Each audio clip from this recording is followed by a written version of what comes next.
எசேக்கியேல் 37:26 வாசிக்க கேட்கலாம். நான் அவர்களோடே சமாதான உடன்படிக்கை செய்து அது அவர்களுக்கு நித்திய உடன்படிக்கையாய் இருக்கும். நான் அவர்களை நிலைப்படுத்தி அவர்களை வர்த்திக்க பண்ணி அவர்கள் நடுவிலே என் பரிசுத்த ஸ்தலத்தை என்றென்றைக்கும் ஸ்தாபிப்பேன். இந்த வருஷத்துல தேவன் நம்முடைய சபைக்கு கொடுத்த வாக்குத்தத்தம், நான் அவர்களை நிலைப்படுத்தி அவர்களை வர்த்திக்க பண்ணி என் பரிசுத்த ஸ்தலத்தை அவர்கள் நடுவிலே நான் என்றென்றைக்கும் ஸ்தாபிப்பேன் என்று சொல்லி தேவன் நமக்கு வாக்குத்தத்தம் கொடுத்திருக்கிறார். அல்லேலூயா. அப்படியானால் நிலையற்று ஒழுங்கின்மையாய் ஜீவனற்று வெறுமையாய் பாழாய் போன நிலைமையில இருக்கிற இஸ்ரவேல் சந்ததியை தேவன் மறுபடியும் நினைத்தொள்ளும்படியாக இந்த வாக்குத்தத்தத்தின் மூலமாக எசேக்கியேல் தீர்க்கதரிசியின் மூலமாக கொண்டு வந்து அவருடைய வாழ்க்கையிலே நன்மையை கட்டளையிடுகிறார். இந்த நாளில் கூட இந்த வார்த்தையின் அடிப்படையிலே தேவன் நம்மோடு கூட இடைபடுவாராக. அவருடைய சூழ்நிலைகளை நீங்க நல்லா பார்த்தீங்கன்னா அதே எசேக்கியேல் 37வது அதிகாரத்தை அவர்கள் எந்த சூழ்நிலையில இருக்கிறாங்க என்பதை குறித்து 1வது வசனத்திலிருந்து நாம் வாசிக்க கேட்கலாம். அமர்ந்து ஆவிக்குள்ளாக்கி வெளியே கொண்டு போய் எலும்புகள் நிறைந்த ஒரு பள்ளத்தாக்கின் நடுவே நிறுத்தி அருகே சுற்றி நடக்க பண்ணினார். இதோ பள்ளத்தாக்கின் வெட்ட வெளியிலே அந்த எலும்புகள் பாருங்க மகா திரளாய் கிடந்தது, உலர்ந்ததுமாய் இருந்தது. எசேக்கியேல் என்கிற தீர்க்கதரிசியை ஒரு பள்ளத்தாக்கின் நடுவிலே கொண்டு போய் அங்கே சுற்றி நடக்க பண்ணுகிறார். அங்கே எப்படிப்பட்ட பள்ளத்தாக்காய் இருந்ததாம்? எலும்புகள் நிறைந்த ஒரு பள்ளத்தாக்காய் இருந்தது. அது மிகவும் திரளாய் இருந்தது. அது மிகவும் உலர்ந்து போன ஒரு நிலைமையிலே இருந்ததாம். அது எதை குறிக்கிறது? 11வது வசனம் இப்படி சொல்லுகிறது, அவர் என்னை நோக்கி மனுபுத்திரனே, இந்த எலும்புகள் யாராம்? இஸ்ரவேல் வம்சத்தார் அனைவருமே. இதோ எங்கள் எலும்புகள் உலர்ந்து போயிற்று, எங்கள் நம்பிக்கை அற்று போயிற்று, நாங்கள் அறுப்புண்டு போகிறோம் என்கிறார்கள். அல்லேலூயா. அவர் எசேக்கியேலுக்கு காண்பித்த அந்த எலும்புகள் யாராம்? இஸ்ரவேல் வம்சத்தாராம். அவங்க என்ன சொல்லி கொண்டிருக்கிறாங்க? எங்க எலும்புகள் எப்படி போயிடுச்சா? உலர்ந்து போயிடுச்சு. அப்படின்னா எலும்புகளுக்குள்ளே நினம் இல்லை, எலும்புகளுக்குள்ளே ஜீவன் இல்லை, அது காய்ந்து போயிடுச்சு, உலர்ந்து போயிடுச்சு. அது மாத்திரமல்ல, அவங்க சொல்றாங்க எங்க நம்பிக்கை அற்று போயிடுச்சு, இனி எங்களுக்கு ஒரு நம்பிக்கையே இல்லை, எங்க எதிர்காலத்தை குறித்த நம்பிக்கை இல்லை, எங்களுடைய காரியங்களை குறித்து ஒருவேளை நம்ம புதிய ஆண்டுக்குள்ளே பிரவேசிக்கிறோம், இப்படிப்பட்ட சூழ்நிலையில் தான் நம்ம கடந்து வந்து இருக்கிறோம். நம்பிக்கை இல்லாத சூழ்நிலைகள், உலர்ந்து போன சூழ்நிலைகள், ஜீவனற்ற சூழ்நிலைகள். அது மாத்திரமல்ல, அவங்க சொல்றாங்க நாங்க அறுப்புண்டு போய் கொண்டிருக்கிறோம். அப்படின்னா நாங்க வாழ்வதற்கு பதிலாக, வாழ்வதை விரும்புவதற்கு பதிலாக அந்த பள்ளத்தாக்கின் நடுவிலே என்ன சொல்றாங்க? நாங்க மரித்து கொண்டிருக்கிறோம், அவ்வளவுதான், நாங்க இனி அறுப்புண்டு போவோம், இனி எங்களுக்கு எதிர்காலமே இல்லை என்று சொல்லி நம்பிக்கையற்ற சூழ்நிலைகளுக்கு நடுவிலே தான் கர்த்தர் எசேக்கியேல் தீர்க்கதரிசி ஆவியினால் நிரப்பி கரத்தை அவன் மீது வைத்து அந்த பள்ளத்தாக்கின் நடுவிலே நடக்க பண்ணுகிறார். அல்லது இன்றைக்கு நான் சொல்லுகிறேன், ஒருவேளை 2026வது வருஷத்தின் தொடக்கம் உடைய வாழ்க்கையில் உலர்ந்து போன சூழ்நிலைகளாக இருக்கலாம், இல்லாவிட்டால் நம்பிக்கையற்ற சூழ்நிலைகளாக இருக்கலாம், இல்லாவிட்டால் அறுப்புண்டு போகும் என்று சொல்லி எதிர்காலங்களை குறித்து கலங்கிய நிலைமையில நீங்க இருக்கலாம்.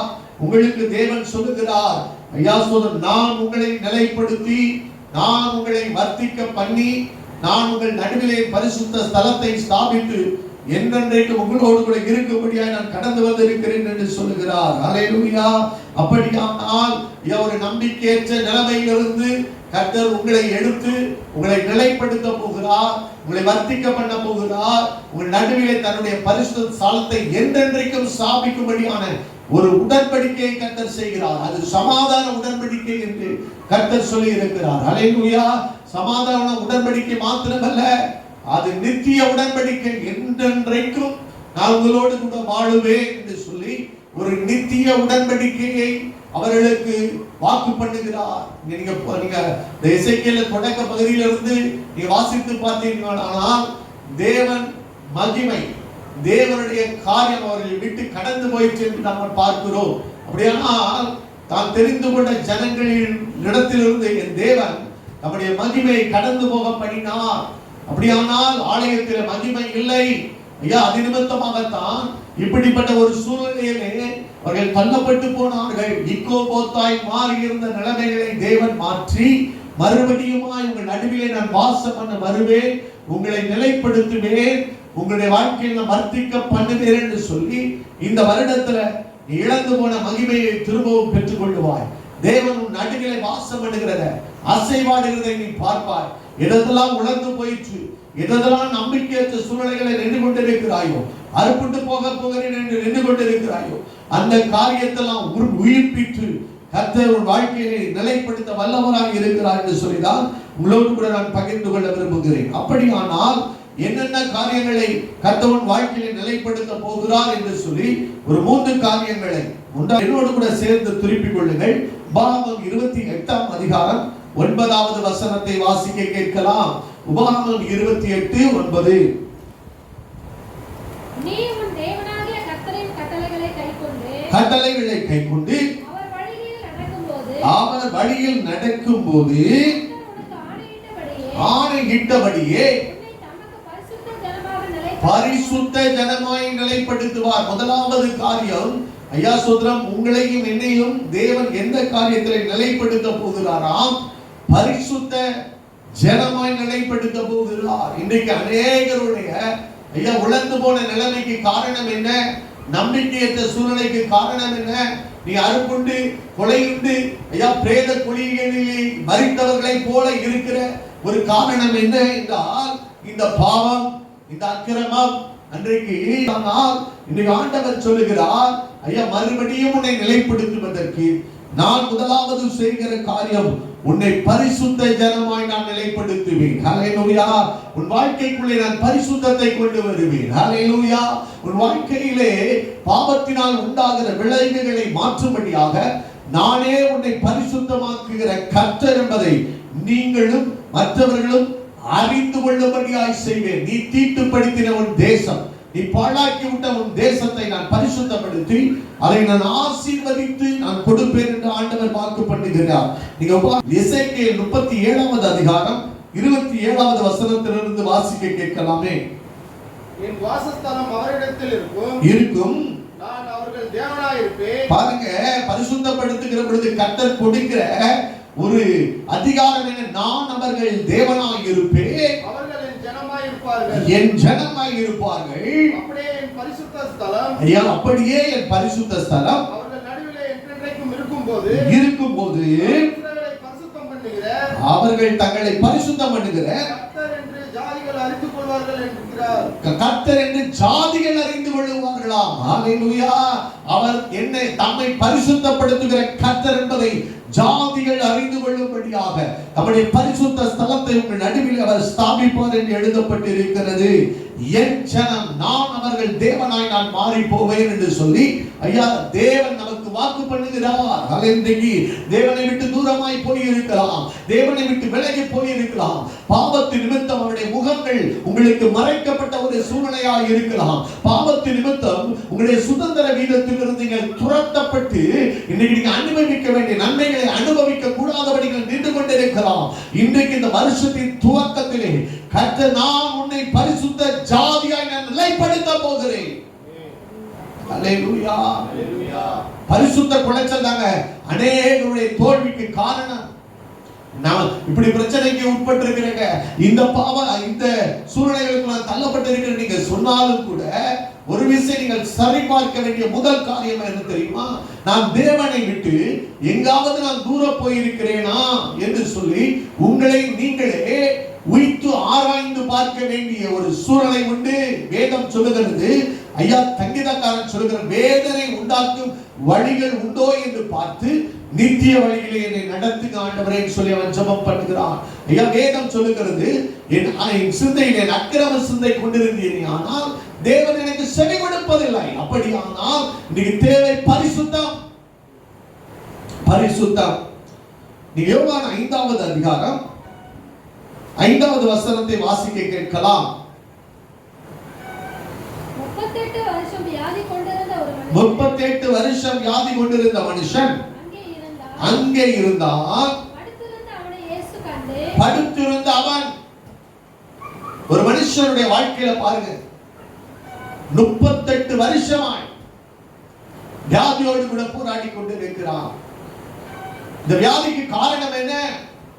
நீங்க சில நேரங்களில் நினைக்கலாம், நான் இந்த வியாதியோடு போராடி கொண்டிருக்கிறேன், இந்த வேதனை என் வாழ்க்கையில வந்து விட்டது அப்படின்னு சொல்லிட்டு முதல்ல நாங்க சிந்திக்க வேண்டிய காரியம் என்ன தெரியுமா? இந்த மனிதனுடைய வியாதிக்கு காரணம் என்ன நீங்க பாத்தீங்கன்னா 5வது அதிகாரம் 14வது வசனம், அதற்கு பின்பு கண்டு இதோ சுஸ்தமானார், கேடானது ஒன்றும் வராதபடி இனி பாவம் செய்யாதே என்று சொல்லுகிறார். அப்படியானால் இந்த கேடான காரியங்கள், இந்த வியாதி அவன் வாழ்க்கைக்கு வந்த காரணம் என்ன? அவருடைய பாவம்.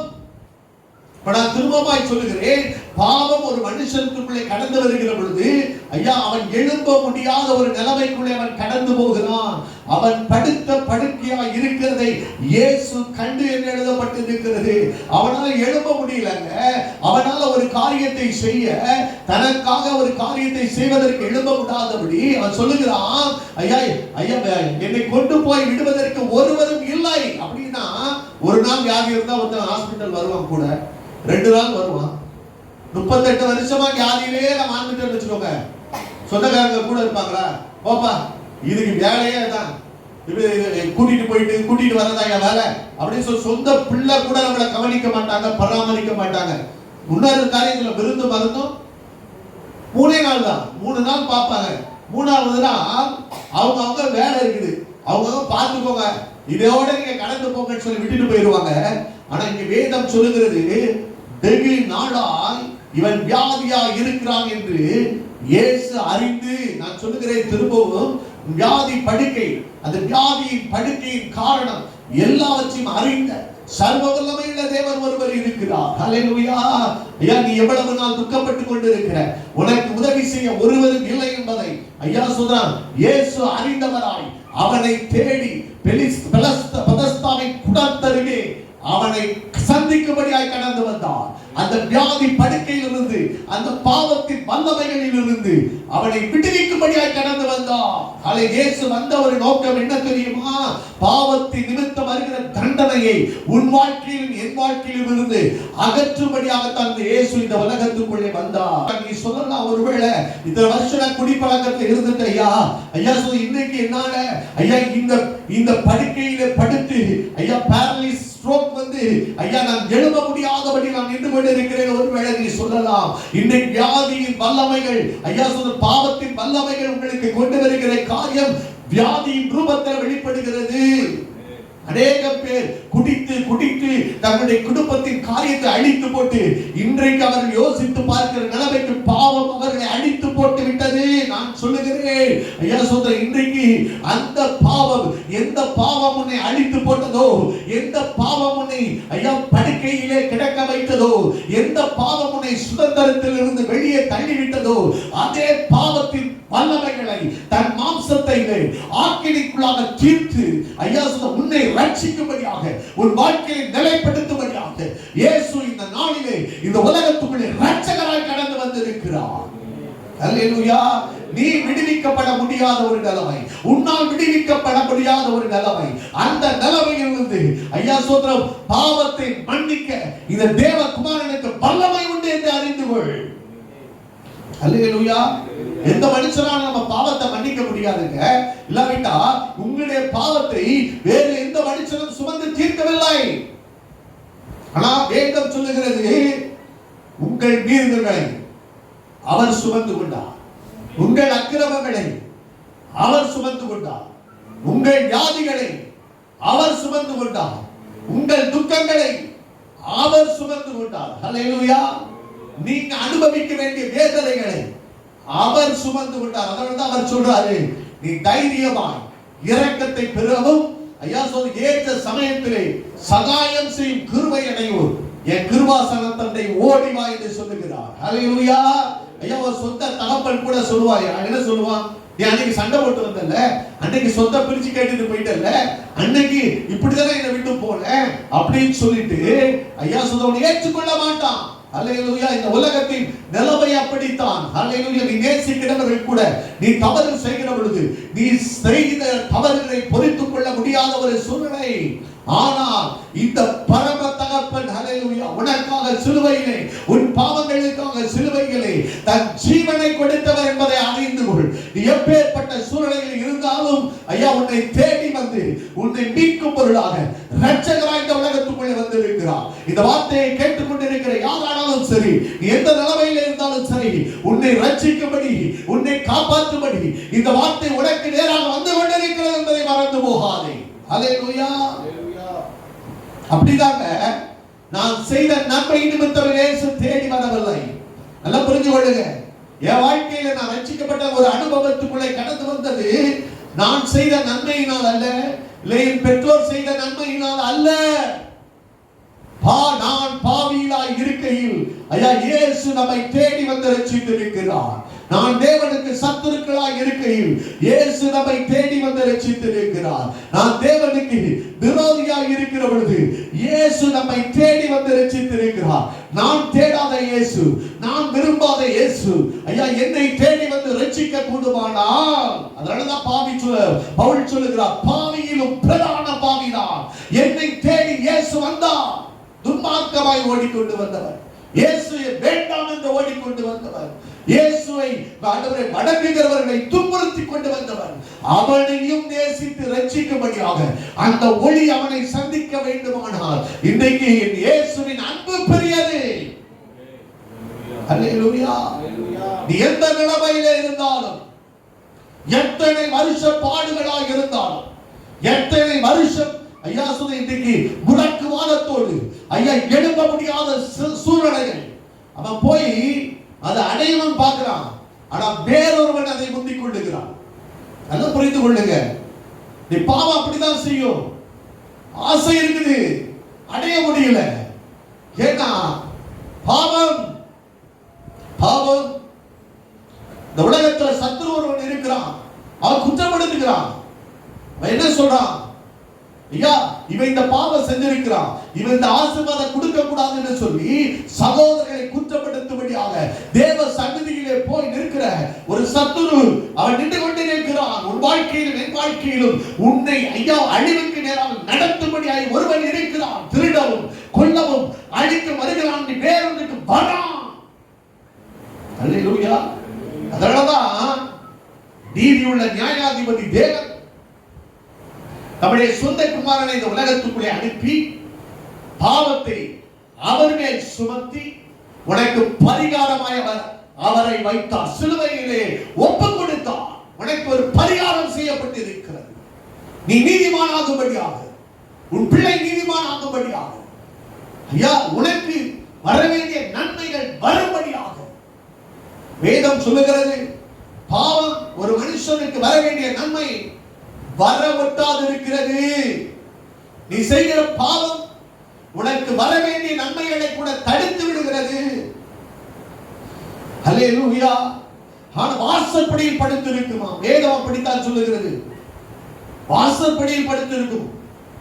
நீங்க நினைக்கலாம் பரவாயில்ல நான் தூர தேசத்துக்கு ஓடிட்டேன்னு சொல்லி யாக்கோபு வேற தேசத்துக்கு ஓடினாங்க. ஆனா திரும்பியும் கிளம்பலாம் நினைக்கும் போதுதான் டக்குன்னு வருது, ஏசா வந்து நிற்கிறான். அப்படியானால் அந்த பாவங்கள் மன்னிக்கப்பட்டால் ஒழிய அதனுடைய தாக்கம் நம்முடைய வாழ்க்கையில உண்டு. அப்படியானால் விமோசனம் என்ன? என் பாவங்களை மன்னிக்கிறதற்கு இயேசு என்கிறவர் பரிகாரியாக தொங்கியிருக்கிறார். அவர் மீது விசுவாசம் வைத்த ஆண்டவரே இந்த பாவங்களை மன்னியும் என்று சொல்லி ஐயா என் ஆண்டவருடைய முகத்தை நீ தேடுகிற பொழுது அவன் எப்பேற்பட்ட பாவத்தை உடையவனாய் அந்த பாவத்தின் நிமித்தம் வியாதியை சுமந்து கொண்டிருந்தாலும் அந்த வல்லமைகளை முறித்து ஐயா உன்னை மீண்டுமாய் உயிர்ப்பிக்க வல்லமையுள்ளவராய் இருக்கிறார். அல்லேலூயா. அதற்காகத்தான் அந்த இயேசுவை பிரசங்கித்துக் கொண்டிருக்கிறோம். அதற்காகத்தான் அந்த இயேசுவை சொல்லிக் கொண்டிருக்கிறோம். அங்கே இயேசு வந்து ஒரு காரியத்தை கேட்கிறார் பாருங்க, வாசிக்கலாம். அதே 5வது அதிகாரம் 6வது வசனத்திலிருந்து வாசிக்க கேட்கலாம். இயேசு கண்டு அவன் வெகுகாலமாய் வியாதிஸ்தன் என்று அறிந்து அவனை நோக்கி சுஸ்தமாகும் என்று விரும்புகிறாயா என்று கேட்டார். சுஸ்தமாகும்படி விரும்புகிறாயா என்று கேட்டார். அவன் இயேசு வர்ற வழியில தான் படுத்திருக்கல, பெதஸ்தா குளத்துல படுத்திருந்தான். அல்லேலூயா. ஆனா நல்லா புரிந்து கொள்ள, படுத்திருக்கிற அவனை இயேசு கண்டு, நான் திரும்பமாய் சொல்லுகிறேன், நீ எந்த இடத்திலே இருந்தால் அல்லேலூயா கர்த்தர் உன்னை காண்கிற ஒரு நல்ல தகப்பனாய் இருக்கிறார். பூமி எங்கும் அவருடைய கண்கள் உலாவிக் கொண்டிருக்கிறது. ஐயோ என்னால ஐயா சொன்ன அந்த பெதஸ்தா குளத்துல போக முடியலையே ஐயா, நான் இப்படி வியாதி படுக்கையோட இந்த இடத்துல படுத்து கொண்டிருக்கிறேனே, ஒருவேளை அந்த இடத்துல போனா இல்ல அந்த வைத்தியத்தை போனா அந்த இடத்துல போய் எனக்கு சுகம் கிடைக்கும் நீ நினைக்கலாம். ஆனா நீ இருக்கிற இடத்திலே கர்த்தர் உன்னை காண்கிற ஒரு தகப்பனாய் இருக்கிறார். ஹல்லேலூயா. உன் சூழ்நிலைகளை அறிந்த தேவனாய் இருக்கிறார். அதனாலதான் ஆகார் சொல்றார், அவர் என்னை காண்கிற தேவன். நான் வனாந்தரத்தில் இருந்தேன், நான் என் பிள்ளையில வனாந்தரத்துல தண்ணீர் எல்லாம் அலைந்து கொண்டிருந்தோம், யாரும் பார்க்கிற ஒரு இடத்துல இல்ல. ஆனா அந்த இடத்துல ஐயா எங்க 2 பேருடைய சத்தத்தையும் தேவன் கேட்டு ஒரு தேவதூதனை எங்க 2 பேருக்காக அனுப்பி ஒரு நீரூற்றை எங்களுக்காக திறந்து கொடுத்து எங்க வாழ வைத்தார் சொல்லி ஐயா அவர் என்னை காண்கிற தேவன், என்னை காண்கிற தேவனை நானும் இவ்விடத்திலே கண்டேன் என்று சொல்லி. அல்லேலூயா. எங்கேயோ ஒரு இடத்துல ஊழியத்தை செஞ்சுட்டு இருந்தோம், எதுக்கு இந்த இடத்துக்கு கொண்டு வரணும்? ஏன்னா யாரையோ ஒருவரை கர்த்தர் கண்டிருக்கிறார். அல்லேலூயா. யாரோ ஒருவருடைய சூழ்நிலை கர்த்தர் அறிந்திருக்கிறார். யாரோ ஒருவருக்கு கர்த்தர் விடுதலை கொடுக்க வேண்டும் என்று கர்த்தர் திட்டம் பண்ணி இருக்கிறார். எசேக்கியேலை எங்கேயோ ஒரு இடத்துல பிறந்தாங்க, அவளை கொண்டு போய் பள்ளத்தாக்கின் நடுவிலே உலர்ந்த எலும்புகளை நடுவே ஏன் கொண்டு வரணும்? அல்லேலூயா. அதுதான் செத்து போய் கிடக்குது, அதுதான் உலர்ந்து போய் கிடக்குது, அதுதான் ஐயா சொல்றார் அறுப்புண்டு போய் கிடக்குது. யாரோ ஒரு நல்லவர்கிட்ட கொண்டு போயிருக்கலாம்ல. உன்னையும் என்னையும் உன் சூழ்நிலைகளையும் என் சூழ்நிலைகளையும் அறிந்தவராய், உன்னை கண்டவராய் கர்த்தர் உன் நடுவிலே தன்னை கொண்டு வந்து நிறுத்துகிற தேவனாய் இருக்கிறார். அதை உன்னோடு கூட பேசுகிற தேவனாய் இருக்கிறார். உன்னை வாழ வைக்க வந்திருக்கிறவராய் இருக்கிறார். உன்னை உயிர்ப்பிக்க வந்திருக்கிறவராய் இருக்கிறார். என்னால முடியல, இனி என் வாழ்க்கை அறுபட்டு போக போகிறது, இனி எனக்கு ஒரு எதிர்காலம் இல்லை, நம்பிக்கையற்ற சூழ்நிலைகளை மாற்றும்படியாகத்தான் இந்த நாளிலே கர்த்தர் ஐயா எசேக்கியேலை பள்ளத்தாக்கின் நடுவிலே கொண்டு வந்திருக்கிறார்.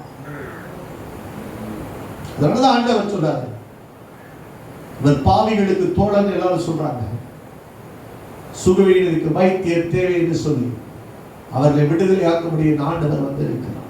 அல்லேலூயா. மத்தவங்க எல்லாம் சொல்றாங்க, இவன் பாவியான மனுஷனே, இவன் கூட போறாரேன்னு சகை இவரை பார்த்து சொல்றாங்க இவனை தன்னை தொடுகிறவர் இவ்வளவு பெரிய பாவி என்று அவருக்கு தெரியாதா?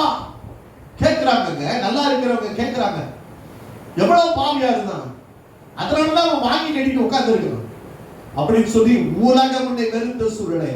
உலகம் அன்னைக்கு அப்படிதான் சொல்றான், நீ குடிச்சு சொத்தை அழிச்சுட்ட, நீ குடிச்சு பிள்ளைய இழந்து போயிட்ட, நீ குடிச்சு வியாதிப்படுகிற உலகம் சொல்லுகிற வேளைகளை நான் சொல்லுகிறேன், இந்த இயேசுவை அவர்களுக்கு சொல்லி பாருங்கள்.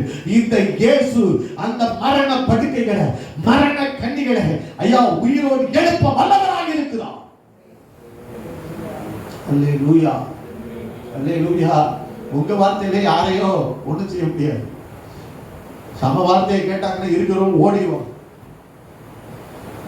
ஆனா இந்த இயேசு என்கிற நாமமுடையவர், இந்த இயேசு என்கிற மனதுருக்கமுடையவர், இந்த இயேசு தன்னையே ஜீவ பலியாய் ஒப்பு கொடுத்து அவர் ஆத்துமாக்களுக்காக பலவான்களுக்காக வேண்டிக் கொண்டது நிமித்தம் அநேகரை கொள்ளை பொருள் அநேக பலவான்களை கொள்ளை பொருளாய் பங்கிட்டுக் கொள்ளுவார். அப்படிதான் அவரை குறித்து தம்மை பற்றிய அறிவினாலே அநேகரை நீதிமானாக்குவார். இயேசுவை பத்தி சொல்லி பாருங்க. பள்ளத்தாக்கில் இருக்கிற எலும்புகள் உயிரோடு எழுப்பித்தான் ஆள வேண்டும்.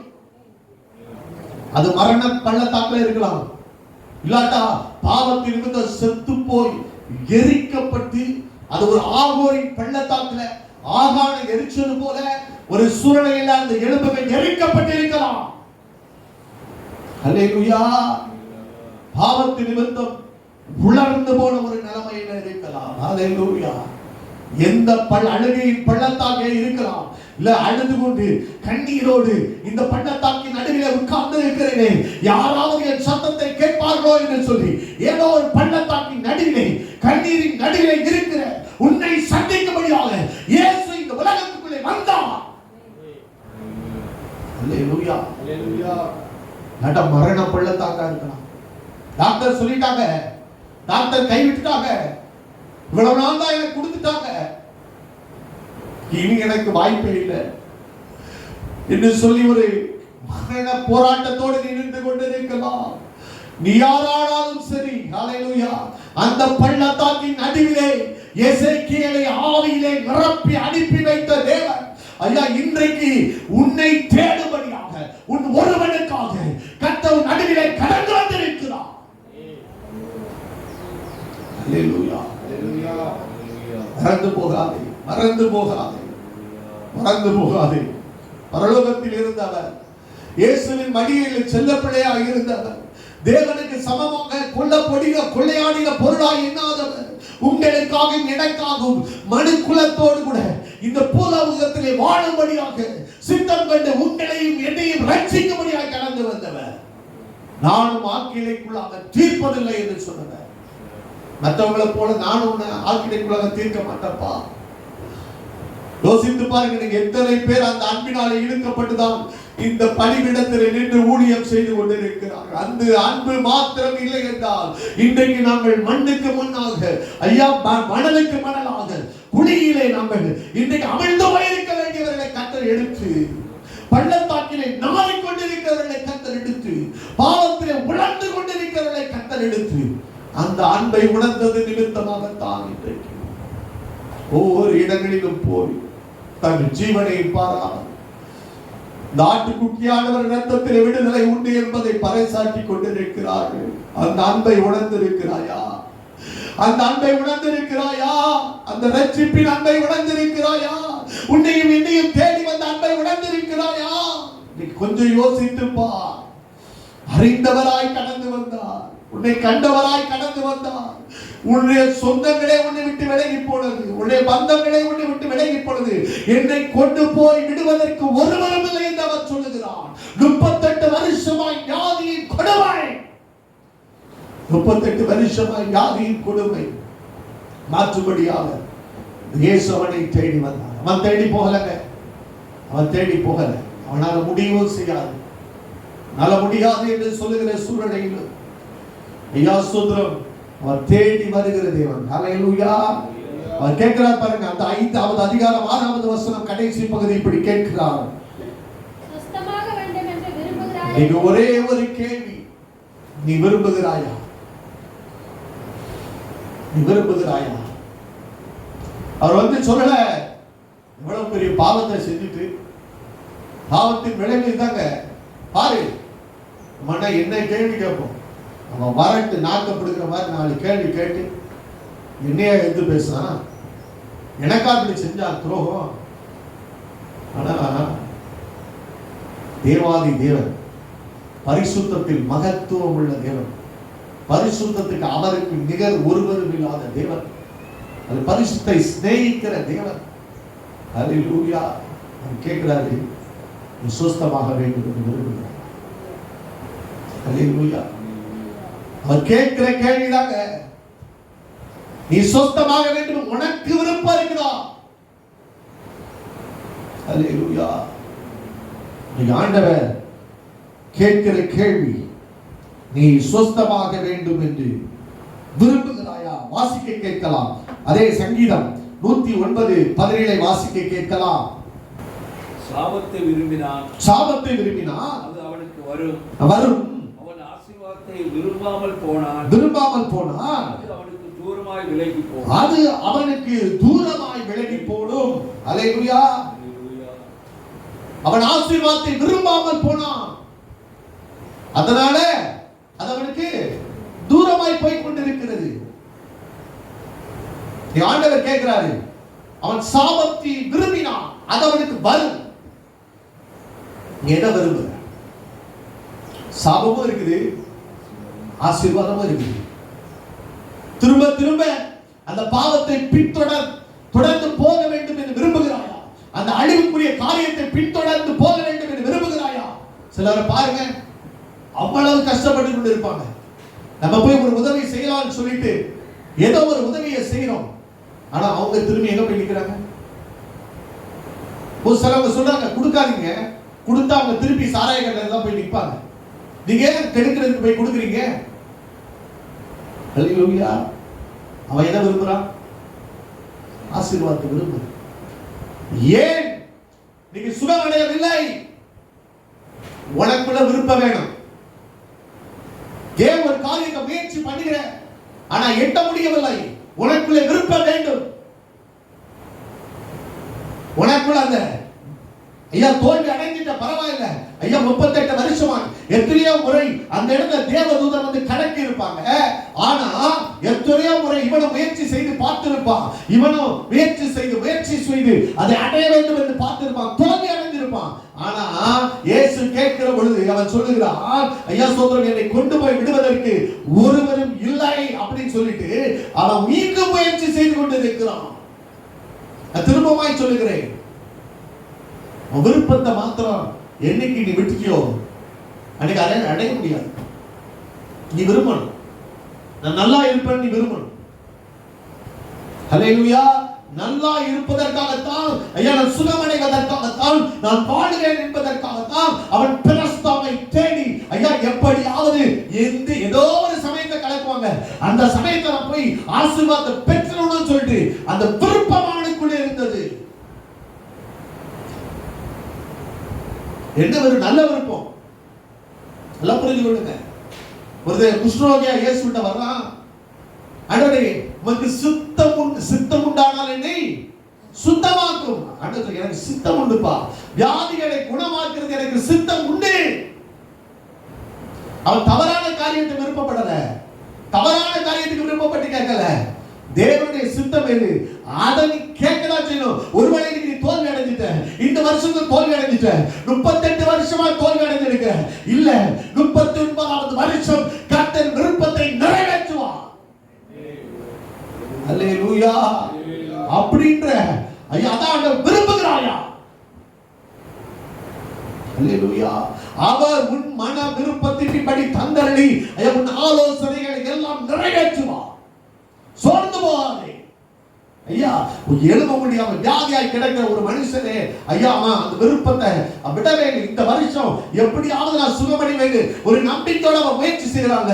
இன்னும் ஒரு முறை ஏன் நீ நம்பிக்கையோடு கூட ஐயா முயற்சி செய்யக்கூடாது? ஏன் ஒரு முறை பின்தொடரக்கூடாது? ஏன் ஒரு முறை ஐயா ஒரு முறை உனக்கு உதவி செய்கிற இல்லதான், ஏன் அதை பார்க்காத? ஐயா நீ முயற்சி செய்கிற பொழுது ஐயா உனக்காக உதவிகளை செய்வதற்கு ஏதோ ஒரு இடத்துல இருந்து கர்த்தர் உதவிகளை அனுப்பி விடுவான். பாக்குறாங்க, வெகு நாளா வேற ஒண்ணுமே பார்க்கல, வெகு நாளா கஷ்டப்பட்டு இருக்காங்க, வெகு நாளா விரும்பிட்டு இருக்காங்க, வெகு நாளா முயற்சி ஆனா அடையல. நான் போய் அவனுக்கு உதவி செய்யட்டு சொல்லிட்டு ஐயா தேவாதி தேவன் இறங்கி வந்து அவனுக்கு உதவி செய்யவில்லையா? ராபர்ட் ப்ரூஸ் ஒரு ஸ்காட்லாண்டை ஆண்டு கொண்ட ஒரு ராஜா இருந்தார். ஸ்காட்லாந்து அந்த காலகட்டத்தில் இங்கிலாந்துக்கு அடிமையாக இருந்தது. இங்கிலாந்து வந்து வலிமையான தேசம், மேற்கொள்ள முடியாத ஒரு சூழ்நிலைகள் இருந்தாங்க. கிட்டத்தட்ட ஒவ்வொரு முறையும் யுத்தத்துக்கு போகிற பொழுது பயங்கரமான தோல்விகளை சந்தித்து 6வது முறை யுத்தத்துக்கு போறாங்க.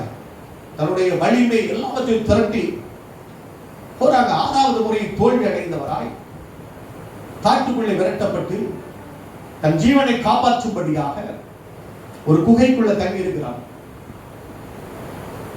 குகைக்குள்ள தங்கி வாழ்க்கை முடிஞ்சிருச்சு அப்படி நினைக்கும் போது அந்த வாசல்ல ஒரு ஸ்பைடர், அது சிலந்தி, அது கூடு கட்டிக்கிறத பார்க்கிறார். அது கட்டிக்கிட்டே இருக்கு, ஆனா அது அந்த விடுது. 6 முறை அது முயற்சி செய்து 7வது முறை அதை கட்டி முடிக்குது. இது எப்படி இத பார்க்கிறாருன்னா, ஒரு காரியம் என்னன்னா, அந்த சோல்ஜர்ஸ்லாம் அவரை துரத்திட்டு வராங்க. அப்ப இந்த குகைக்கு முன்னாடி வந்து நிக்கிறாங்க. அவங்க பார்க்கறாங்க, இதுல சிலந்தி வலை இருக்குது. அப்ப அவங்க என்ன நினைக்கிறாங்கன்னா, சிலந்தி வலை இருக்குது, அப்ப உள்ளவர் யாருமே போயிருக்க வாய்ப்பு இல்லைன்னு சொல்லிட்டு அவங்க அந்த குகையில தேடுறதை தவிர்த்து விட்டு போறாங்க. இன்னொரு காரியம் இவருக்கு ஒரு பெரிய நம்பிக்கை என்னன்னா, 6 முறை இடிந்து விழுந்து அந்து போன நிலைமையில இருக்கிற அந்த ஒரு சிலந்தி பூச்சியே மறுபடியும் தன்னை கூட்டை கட்டி அதை நிலைநிறுத்த வைக்க முடியுமானால், என் வாழ்க்கையிலும் 6 முறை நான் தோல்வியில் அடைஞ்சிட்ட உண்மைதான், 6 முறை நான் முயற்சி செஞ்சு தோத்துட்ட உண்மைதான், ஆனா இப்ப நான் மறுபடியும் முயற்சி செய்வேன்னு சொல்லிட்டு மறுபடியும் திரட்டி கடந்து போய் அந்த ஸ்காட்லாந்து இங்கிலாண்டை முறியடிக்க அவர் மூலமாய் ஒரு பெரிய ஜெயம் அந்த தேசத்துக்கு உண்டானதான். அல்லேலூயா.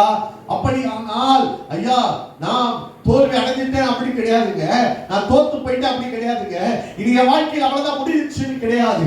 இனி இந்த பெதஸ்தா ஐயா இந்த ஓரத்திலே நான் அழிந்து போகிறேன் கிடையாது. ஐயா இனி என்னை கொண்டு போறதுக்கு ஒருத்தருமே இல்லை, அதனால முடியாதுன்னு நீ நம்பிக்கை இழந்து போகாதே. இன்றைக்கு கர்த்தருடைய வார்த்தை உனக்கு நேராக வருகிறது. நீ இழந்து போய் இருக்கிறாய், நம்பிக்கையற்ற நிலைமையில இருக்கிறாய். ஐயா அறுப்புண்டு போயிட்டேன், இனி எதிர்காலம் இல்ல, இன்னொரு முயற்சி செய். கர்த்தர் உன்னை தூக்கி உன் படுக்கையை எந்த இடத்துல படுத்துக் கொண்டு இருக்கிறாயோ, நம்பிக்கை இல்லாமல் இருக்கிறாயோ, அந்த பள்ளத்தாக்கின் நடுவிலே நீ சேனையாய் எழும்ப போகிறாய். சேனையாய் எழும்ப போகிறாய். சேனையாய் எழும்ப போகிறாய். அவர் சொன்னார் பாருங்க, எசேக்கியேல் 37வது அதிகாரம் 12வது வசனம். ஆகையால் நீ தீர்க்க தரிசனம் உரைத்து சொல்ல வேண்டியது என்னவென்றால், கர்த்தராகிய ஆண்டவர் உரைக்கிறார், இதோ என் ஜனங்களே நான் உங்கள் பிரேத குழிகளை திறந்து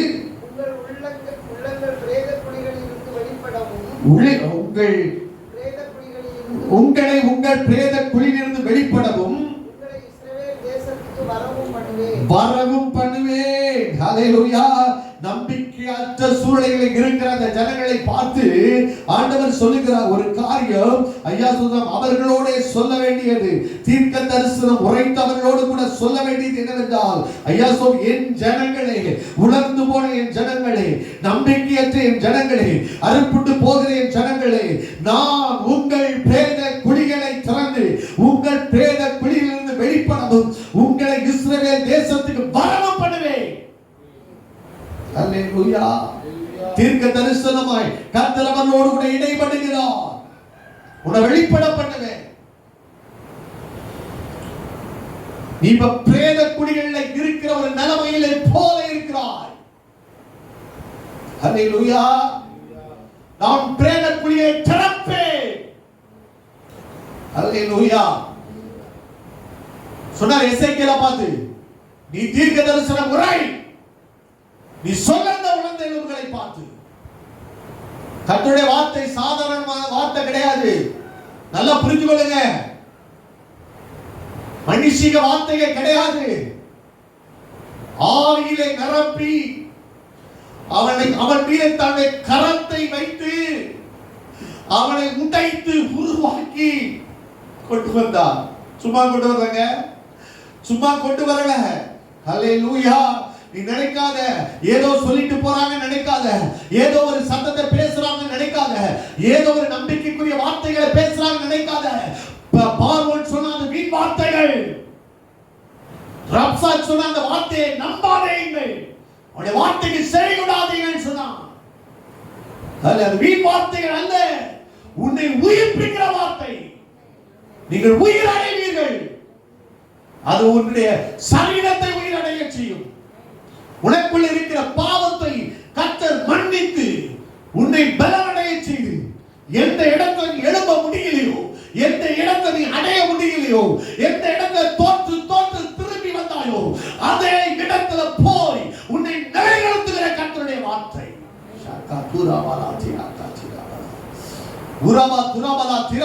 உன் பிரேத குழிகளை நான் திறப்பேன். அடைத்து வைத்திருக்கிற பிரேத குழிகளை நான் திறப்பேன். ஐயா, உன்னை நான் வெளிப்படப்படுவேன் என்று கர்த்தர் சொல்லுகிறார். நீ அங்கிருந்து வெளியே வருவாய். ஹல்லேலூயா. கர்த்தருடைய வார்த்தை காதேஸ் வனாந்தரத்தை அதிர பண்ணும். அது பெண்மான்களை ஈடுபடி செய்யும். ஹல்லேலூயா. கர்ப்பம் தரிக்காத உன் வாழ்க்கையிலே தேவன் கர்ப்பத்தை திறக்க வல்லமையுள்ளவர். எல்லாம் புரிந்து கொள்ளு.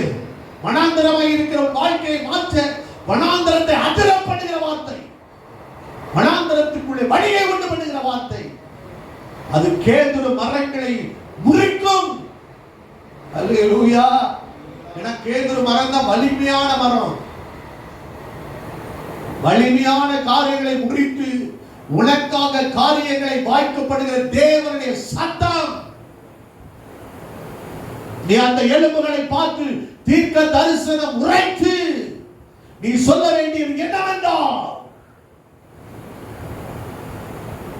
அல்லேலூயா,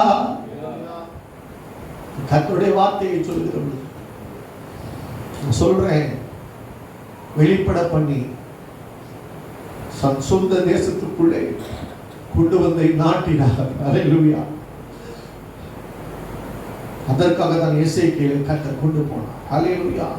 திரும்பமாய் சொல்லுகிறேன், என்னோடு கூட சேர்ந்து திருப்பி கூட ஏசாயா 44வது அதிகாரம் 25வது வசனம் வாசிக்க கேட்கலாம்.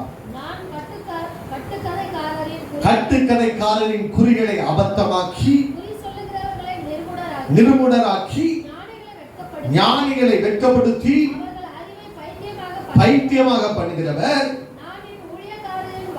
நான் என் ஊழியக்காரருடைய வார்த்தையை நிலைப்படுத்தி நிறைவேற்றி குடியேறுவாய் என்று எருசலேமுக்கும் பட்டணங்களுக்கும் சொல்லி பாழான ஸ்தலங்களை எடுப்பிப்பவர். பாழாய் போச்சு நினைக்கிறல்ல? அல்லேலூயா. நீங்க அப்படிதான் சொல்றாங்க. குறிக்காரங்க என்ன சொல்றாங்க? ஞானிகள் என்ன சொல்றாங்க? கட்டுக்கதைக்காரர்கள் என்ன சொல்றாங்க? நிறைய நம்ம அப்படிதான் கேட்கிறோம். அந்த மந்திரவாதி இப்படி சொல்லிட்டான், அந்த ஜோதிடர் இப்படி சொல்லிட்டான், அந்த கையில ஜாதகம் பார்க்கிறவங்க இப்படி சொல்லிட்டாங்க. எங்க வீட்டுக்கு எதிராக ஒரு வீடு இருந்துச்சு. குப்தா மேட்ச்வொர்க்ஸ், பணக்காரங்க, பயங்கர பணக்காரங்க. அப்ப அந்த வீட்டுல பெரிய காம்பவுண்ட் போட்டிருக்காங்க. தீப்பெட்டி தொழில், தீப்பெட்டி ஆபீஸ், நிறைய லேபரர்ஸ் வந்து வேலை பார்ப்பாங்க. அப்ப அவங்களுக்கு இருந்தது என்னன்னா செவ்வாய் தோஷம். அந்த செவ்வாய் தோஷத்துல என்ன நடக்கும்னா, கல்யாணம் பண்ணுவாங்க, கரெக்டா இறந்துருவாங்க. அந்த ஒரே ஒருத்தங்களை கடைசியில கல்யாணம் பண்ணி அவங்களும் ஒரு பரிகாரம் செலுத்துவதற்காக ஏதோ ஒரு காரியத்தை கொண்டு போவாங்க. ஏன்னா என் புருஷ உயிரை காப்பாத்துங்க, என் புருஷ உயிரை காப்பாற்று. திருமணம் நடந்துருச்சு, ஒவ்வொருடைய வீட்டிலும் அழிவு. கேட்டா என்ன சொல்லுவாங்க தெரியுமா? செவ்வாய் தோஷம். இன்னொன்னு சொல்லுவாங்க 7.5 நாட்டு சனி. என்ன ஏதோ ஒன்று பார்க்கறாங்க. இப்ப அவனுக்கு 7.5 நாட்டு சனி நடக்குது. எங்க அப்பாவே சொல்லுவார் புத்தி, இப்ப அவனுக்கு ஒன்றும் வாய்க்காதரா, என்னப்பா அவனுக்கு 7.5 நாட்டு சனி ஓடிச்சு. அல்லேலூயா. சில காரியங்கள் உண்மையா இருக்கலாம், நான் சொல்றேன், நடக்கலாம், தோஷம் இருக்கலாம். ஐயா சில காரியங்கள், ஐயா சோதரம், உனக்கு விரோதமாக செய்யப்பட்ட மாந்திரிகமாய் இருக்கலாம். ஆனால் இப்பொழுது ஆண்டவர் எழுதி வச்சிருக்கிறார் பாருங்க, நான் கட்டுக்கதைகளுடைய வார்த்தைகளை அபத்தமாக்கி குறி சொல்லுகிறவர்களை நிர்மூலமாக்கி ஞானிகளை வெட்கப்படுத்தி அவர்கள் அறிவை பைத்தியமாக பண்ணுகிறவர். நான் என் ஊழியக்காரருடைய வார்த்தையை நிலைப்படுத்துகிற கர்த்தர். வாழ்க்கையில நிறைய பேர் சொல்லி இருக்கலாம், சபித்திருக்கலாம். நான் சொல்லுகிறேன், வாழ்க்கையில சாபமான வார்த்தைகளை கூறி, ஐயா இனி உனக்கு எதிர்காலம் இல்லை, ஐயா இனி உன் வாழ்க்கை கட்டப்படாது, இனி அது பாழாய் போனதுதான், ஐயா சொல் இனி அந்த இடத்துல எழுத மாட்டேன், உன் வாழ்க்கையில ஜெயம் இல்லை, உன் வாழ்க்கையில தோல்விதான், இனி ஐயா சொல்றோம் நீ சபிக்கப்பட்டு போனவன் என்று சொல்லி முத்திரை குத்தி வைத்திருக்க 38 ஆண்டுகள் எழுத முடியாத சூழ்நிலைகள். 39வது ஆண்டு எழுத போகிறாய் இயேசுவின் நாமத்தினாலே. ஹல்லேலூயா. இது ஏதோ காலம் மாறிச்சல, தம்முடைய ஊழியக்காரருடைய வார்த்தைகளை நிலைப்படுத்தி பாழான உன் ஸ்தலங்களை கட்டி எழுப்புகிற தேவன் என்பதை விளங்கப்படும்படியாக, தான் தேவன் என்பதை விளங்கப்படும்படியாக, தான் ரட்சிக்கிறவர் என்பதை விளங்கப்படும்படியாக, உன் சாபங்களை ஆசீர்வாதமாய் மாற்றுகிறவர் என்பதை விளங்கப்படும்படியாக, எந்த தோஷங்கள் ஆனாலும் அவர் உன் பாவத்தின் தோஷத்தை மன்னித்து உனக்கு ஒரு விடுதலையை கொடுத்து, ஐயா மீண்டு வர முடியாத எத்தனை பேச்சுகள் ஆனாலும் சரி, எத்தனை பேர் உனக்கு விரோதமாய் எழுப்பி ஐயா தோஷங்களை சொல்லி இருந்தாலும் அந்த கட்டுகளை உடைத்து பாழாய்ப்படும் பிள்ளைகளுடைய வாழ்க்கையை கட்டி எழுப்பி உனக்கு ஒரு அற்புதமான ஒரு ஆரம்பத்தை இந்த ஆண்டிலே கட்ட கொடுக்க போகிறார் இயேசுவின் நாமத்தினாலே. நன்றி ஆண்டவரே. உலர்ந்து போன நிலைமைகள் மாறும். கண்களை மூடி கர்த்தரை நோக்கி பார்ப்போம். ஆவி வல்லமை நம்மிலே இப்போ அளவில்லாமலே உச்சைகிறார். ஆவி வல்லமை நம்மிலே இப்போ அளவில்லாமலே உச்சைகிறார். அனலாய் நாமும் கொடுத்து விட்டெறிய அக்கினீர் அக்கிடுவே, அனலாய் நாமும் கொடுத்து விட்டெறிய அக்கினீர் அக்கிடுவே, அனலாய் நாமும் கொடுத்து விட்டெறிய அக்கினீர் அக்கிடுவே. நோய்களும் பேய்களும் சாபங்கள் எல்லாம் பறந்து ஓடிடுவே. பாடுக. நோய்களும் பேய்களும் சாபங்கள் எல்லாம் பறந்து, எல்லா சாபத்தின் கட்டுகள் முறிகிறது, சாபத்தின் கட்டுகள் முறிகிறது. ரிவாதரவனா சிரவனவா சிரவா கொஞ்சம் ஜெபம் ஜெபம் ரிவாதரவனா. ஓ கொஞ்சம் ஜெபம் பண்ணுங்க. எல்லா சாபங்களும் முறிக்கப்படட்டும். எல்லா அந்தகார வல்லமைகள் சங்கிலிகள் இயேசுவின் நாமத்தினாலே 38 வருஷமாய் கட்டி வைத்திருக்கிற கட்டுகள் இயேசுவின் பாவத்தின் கட்டுகள், பாவத்தின் கட்டுகள் இப்பொழுது அந்தகார கிரிகளுடைய வல்லமைகள் இயேசுவின் ரத்தத்தின் வல்லமையினாலே இயேசுவின் ஜெபிக்க ஆரம்பி, ஜெபிக்க ஆரம்பி. இதை கேட்டுக்கொண்டிருக்கிற மகனை உதவாக எழுப்ப முடியாதவன் இருக்கிறாய், நீ தோல்வியை சந்தித்து இருக்கிறாய், நீ வெல்லவென்று தோல்வி இருக்கிறாய். ஓ ஹல்லேலூயா. பலர் உன்னை முந்திக் கொண்டு போகிறார்கள், அந்த நீ இன்னும் அடைய முடியவில்லை. எவ்வளவுதான் முயற்சி பண்ற, இன்றைக்கு இந்த வருஷத்துல ரிபா துரபலமா சிரபலமா சிரபலமா கர்த்தருடைய நன்மை அடையும்படியாக கர்த்தருடைய வல்லமை இறங்குகிறது, கர்த்தருடைய வல்லமை இறங்குகிறது.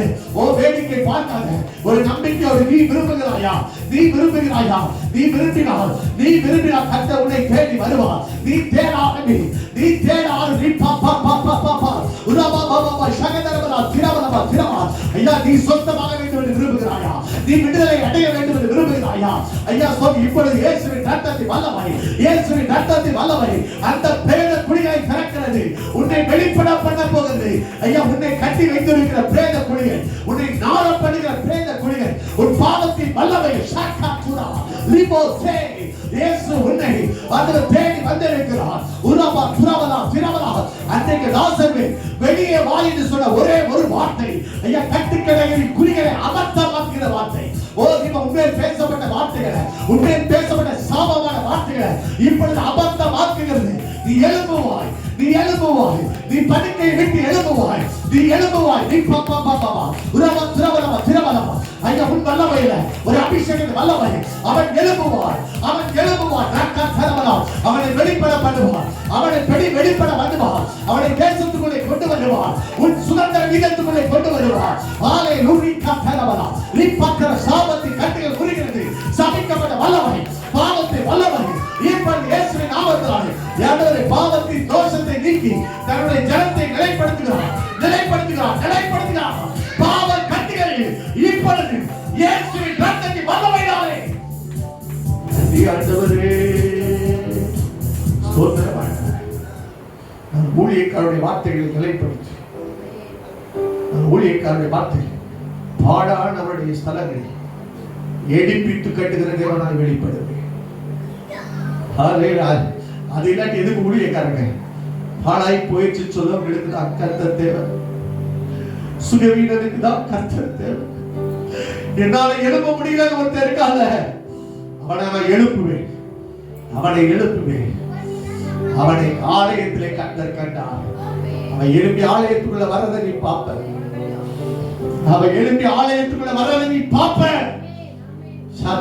அவன் பாவங்களை மன்னித்து அக்கிரமங்களை மன்னித்து ஆலயத்தில் கொண்டு வருவேன். நன்றி ஆண்டவரே. தொடர்ந்து மகிமையின் பிரசனங்களை மூடிக்கொள்ளட்டும்.